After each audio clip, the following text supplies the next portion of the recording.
ทุกคนครับผมกลับบ้านเช้าคุณโดนอะไรแน่ๆที่รัก อ้าว กลับมาแล้วเหรอคะ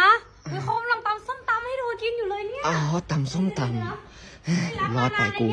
ค ครั รับบ กินน้ำกินให้มัน อ๋อ จะเหนื่อย น้ำ ไปทั้งคืนเลย ครับ กว่าจะได้ ใช่ กลับมากับตอนเช้าเลยเนาะ ครับขอโทษ กินน้ำที่รักไปอาบน้ำก่อนนะ อ่ะ ไปอาบน้ำเลยเดี๋ยว โอเค ถ้าอาบน้ำเสร็จเดี๋ยวเขาจะมาร์กตาเธอเนี่ย อ๋อมาร์คใต้ตา ใช่ใต้ตาเธอดูดำเนาะค้ำด้วยดูบวมๆอ่ะไปทำอะไรมาเนี่ยเดี๋ยวเขามาร์กให้มันมีแบบแม่เหล็กด้วย อ๋อ ดูดตาเธอได้ดี โอเค มาก ได้ ๆตาเธอจะได้สวยๆเนาะ เดี๋ยวเขาอาบน้ำก่อนนะ จ้าไปอาบน้ำอาบเลย เตง ฮะ กูว่าแม่งแปลกๆว่ะ แปลกอะไร เตงด่าเขาหน่อยเถอะ ด่าทำไมไม่ด่า กูกราบละด่ากูเหอะ มึ นะ งจะกลับกูทำไมไม่ ด่ากูเหอะ ด่าทำไมล่ะ ด่ากู มึงอยากให้กูด่ามากเลยใช่ไหมมึงเอาอะไรนักหนาฮะ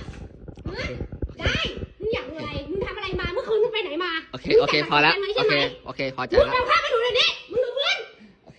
กูพอใจละ คืนนี้มึงกลับ